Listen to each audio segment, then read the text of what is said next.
নমস্কার, আশা করছি আপনারা সকলে খুব ভালো আছেন। আমি অঙ্কিতার হেসেলে স্বাগত জানিয়ে চলুন দেখে নেওয়া যাক আজকে আরও একটি নতুন রেসিপি। সেটা হচ্ছে পনির ক্যাপসিকাম।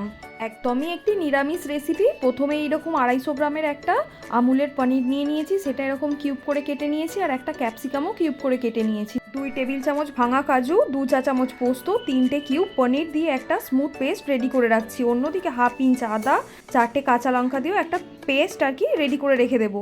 অন্যদিকে গ্যাস ওভেন অন করে একটা প্যান বসিয়ে নিলাম, তার মধ্যে বেশ কিছুটা সাদা তেল অ্যাড করে দিলাম, কেটে রাখা পনিরগুলো অ্যাড করে দিলাম, দিয়ে এপিট ওপিট একটু লালচে রং ধরে আসা অবধি নেড়ে ছেড়ে ভেজে নেবো। একদমই বেশি কড়া করে ভাজবো না। অন্যদিকে একটা প্যানে গরম জল বসিয়ে দিয়েছি, ওর মধ্যে একটু নুনও অ্যাড করেছিলাম, তো তার মধ্যেই ভেজে রাখা পনিরগুলো ভিজিয়ে রেখে দিলাম।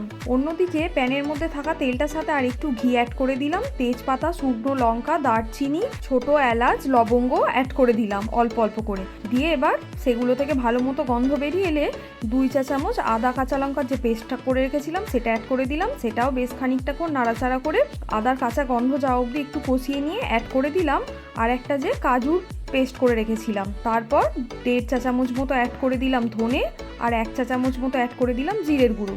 দিয়ে ভালো মতো মশলাটা কষিয়ে নিলাম। তারপর মশলার বাটি ধোয়া জলও অ্যাড করে দিলাম, দিয়ে এবার ভালো মতো মশলাটা কষিয়ে নিচ্ছি তেল ছেড়ে আসা অবধি। তারপর অ্যাড করে দিলাম কেটে রাখা ক্যাপসিকামগুলো আমি একদমই ভেজে রাখিনি, কাঁচা ক্যাপসিকামই এই মশলার সাথে আর কি নেড়ে ছেড়ে কুক করে নেব। এতে ক্যাপসিকামের পুরো ফ্লেভারটা পাওয়া যাবে। স্বাদের জন্য অল্প চিনি আর নুনও দিয়ে দিলাম, দিয়ে ঢাকা দিয়ে ক্যাপসিকামটা একটু কুক করে নিচ্ছি, যেহেতু একদম কাঁচা ক্যাপসিকাম অ্যাড করেছিলাম। তারপর জল থেকে তুলে রাখা পনিরগুলো অ্যাড করে দিলাম, দিয়ে ভালো করে মিশিয়ে নেওয়ার পর ওতে হাফ কাপ মতো জল অ্যাড করে দিলাম। আপনারা চাইলে এখানে দুধও ব্যবহার করতে পারেন, তাতে স্বাদ অনেকটাই ভালো হবে। দিয়ে ঢাকা দিয়ে 2 থেকে 3 মিনিট মতো একটু রান্নাটা করে নিতে হবে। তারপর বেশ কিছুটা পরিমাণ কাসৌরি মেথি আর একটা কাঁচা লঙ্কা অ্যাড করে দিলাম।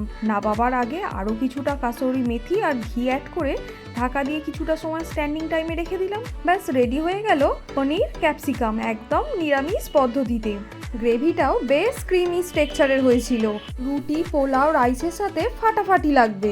ভিডিও ভালো লাগলে লাইক করে চ্যানেল সাবস্ক্রাইব করে পাশে থাকার অনুরোধ রইল। ফেসবুক থেকে হলে পেজটি ফলো করে নেবেন। দেখা হবে পরবর্তী ভিডিওতে। ততক্ষণে সকলে ভালো থাকুন, সুস্থ থাকুন।